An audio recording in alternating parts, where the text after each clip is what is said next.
जय जय शिव शंभु। आप सभी को नमस्कार। आप सभी का स्वागत आपके अपने जीवन दर्शन में, आपके अपने जीवन दर्शन में। इसका मतलब है कि आप जो भी अभी वीडियो सुनना शुरू करेंगे, आप अपने जीवन में देखें, मेरे जीवन में नहीं। थोड़ी सी कड़वी है बात, किंतु सत्य है कि हम जब भी देखते हैं तो हम सामने वाला क्या बोल रहा है, सामने वाला कौन है, सामने वाला क्या है, हमारी दृष्टि सिर्फ इसमें रहती है, अपने पे रहती है कम। तो ये वीडियो है आपके अपने जीवन को देखने की, जीवन के दर्शन की। आज बहुत गहरे मर्म में हम जाएंगे, थोड़ा सा लंबा भी हो सकता है, जिसमें है हम स्वयं को क्या जानते हैं, मैं कौन हूँ, परमात्मा कौन है, मेरा क्या स्वभाव है, मैं किसी कर्मों को करता भी हूँ या मैं कुछ कर भी नहीं रहा। तो इन सब चीज़ों का जो सार है उसको हम जानेंगे आज गीता के माध्यम से।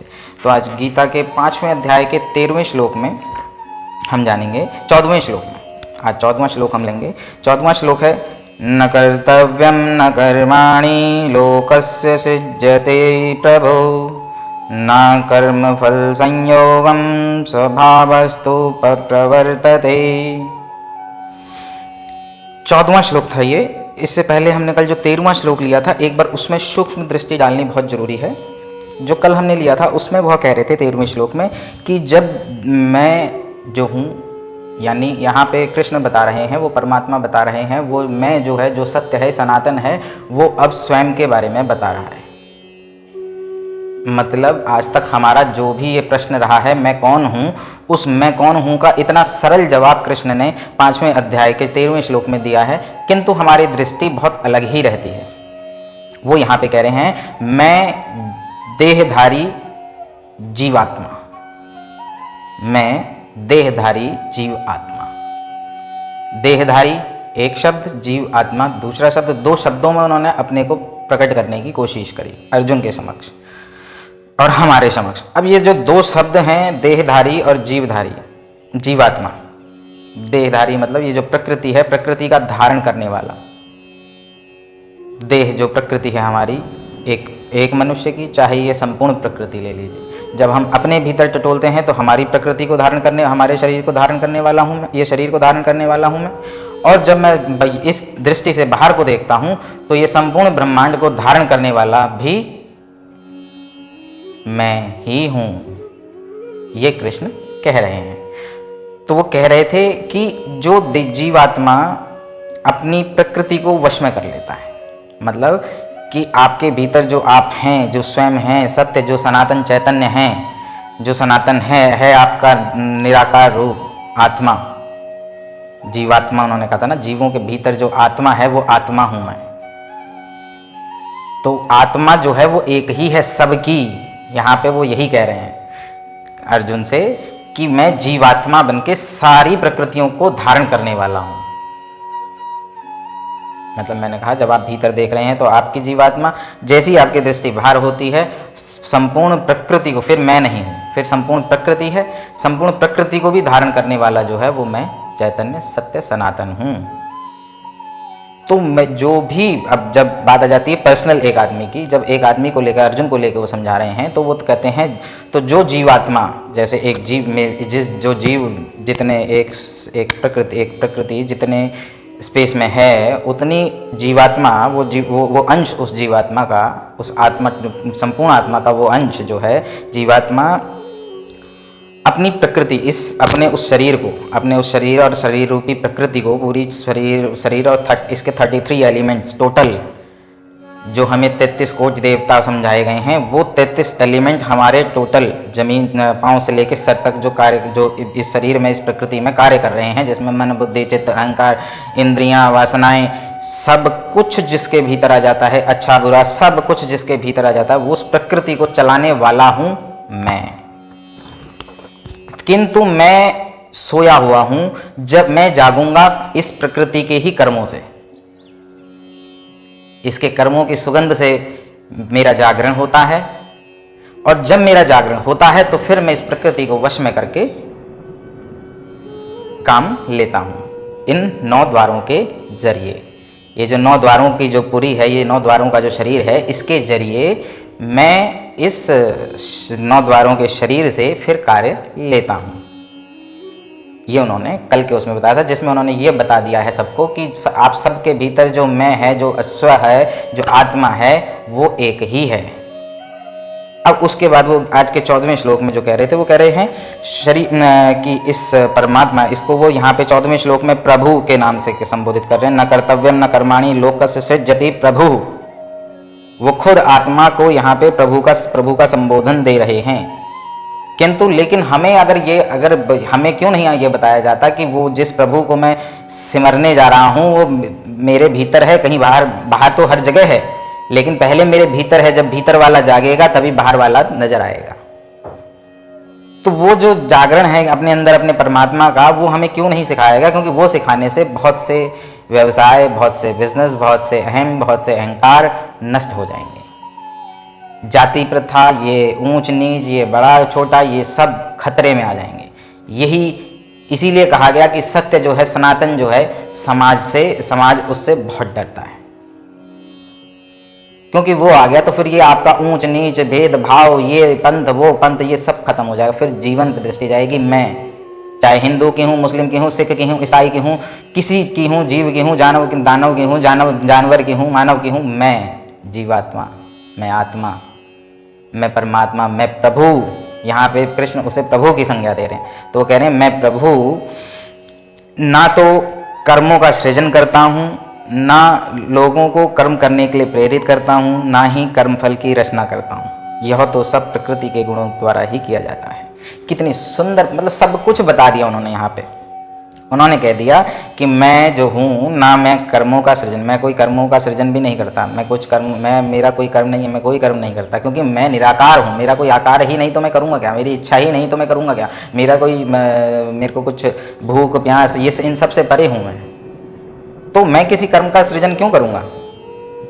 ना लोगों को कर्म करने, मैं तो किसी को कर्म करने के लिए भी प्रेरित नहीं करता। मुझे क्या करना है कर्म? हर कर्म आके मुझ पे तो शून्य हो जाता है, तो मैं किसी को प्रेरित भी नहीं करता। और ना ही मैं कर्म फलों की रचना कर रहा। मेरे पे तो शून्य होके आया जाएगा। जब शून्य होगे तभी मुझ तक पहुँचोगे, स्वयं अपने तक पहुँचोगे। और तो जो शून्य होके आगे, फिर उसकी काहे की रचना? ये सारी रचना, वो कह रहे हैं, ये सारा कर्मों का जो चक्र है, लॉ ऑफ कर्मास है, जितना भी कर्मों का जो चक्र है, ये सब प्रकृति के गुणों द्वारा ही निर्मित होता है, रज सत और तम। अब हमें इस प्रकृति के इन 3 गुणों, ब्रह्मा विष्णु महेश, रज सत और तम, इन तीनों के पार जाना है।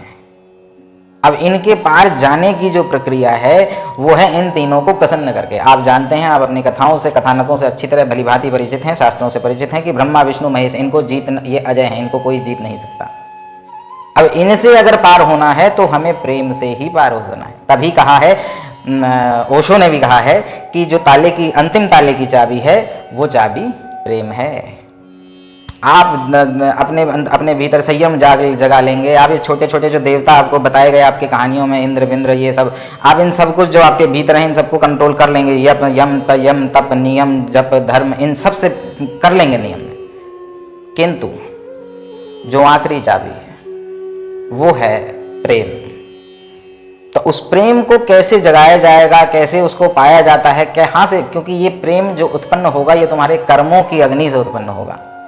ये जान लेने से, ये बैठ जाने से, मौन हो जाने से नहीं आएगा। मौन तो सदा से ही थे, तो दोबारा से मौन होके क्या उखाड़ लोगे? कुछ प्रकृति में आए हो योगदान देने, मौन होने थोड़ी ना आए हो प्रभु। तो योगदान अगर देने आए हैं तो योगदान दीजिए। कर्मों का त्याग करके कौन सा योगदान देंगे? क्या बुद्ध कर्मों का त्याग कर पाए? तब तक किया जब तक उन्हें हुआ नहीं। जिस दिन हो गया उस दिन से तो वो देने लग गए। रात दिन उन्होंने इतना तो उन्होंने काम किया, इतने तो लोगों को ज्ञान बांटा। उनका कर्म वही बचा था, इसलिए वो कर्म तो कर ही रहे थे। कौन सा वो निष्कर्म थे?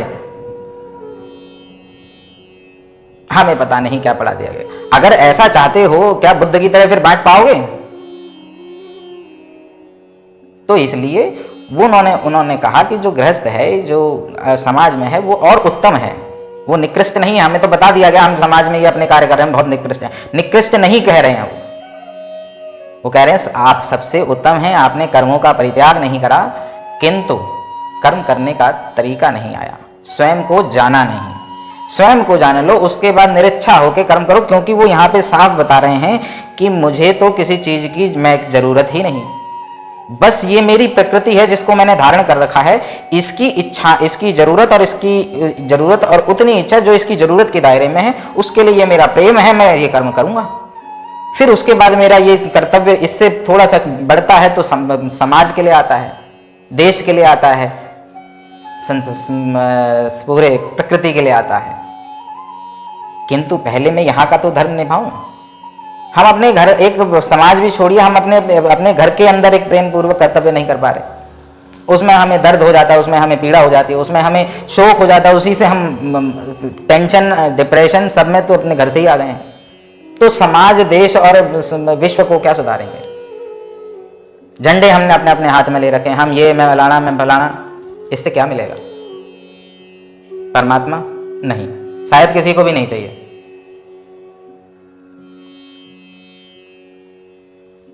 तो इस 14वें श्लोक में वो कह रहे हैं कि मैं वो अनंत जीवात्मा हूं जो सभी प्रकृतियों को धारण किए हुए।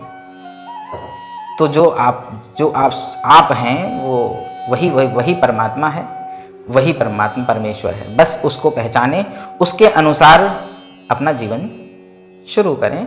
उसमें दोनों सारा जीवन, हर प्रकार का जीवन उसी में है। ये नहीं है कि उसकी तरह जीवन जीने के लिए आपको कहीं और जाना पड़ेगा। नहीं, जहां आप हैं वहीं जी सकते हैं, बस उसमें प्रेम। आपका स्वभाव जो है, उस मैं का जो स्वभाव है वो केवल एक है, प्रेम।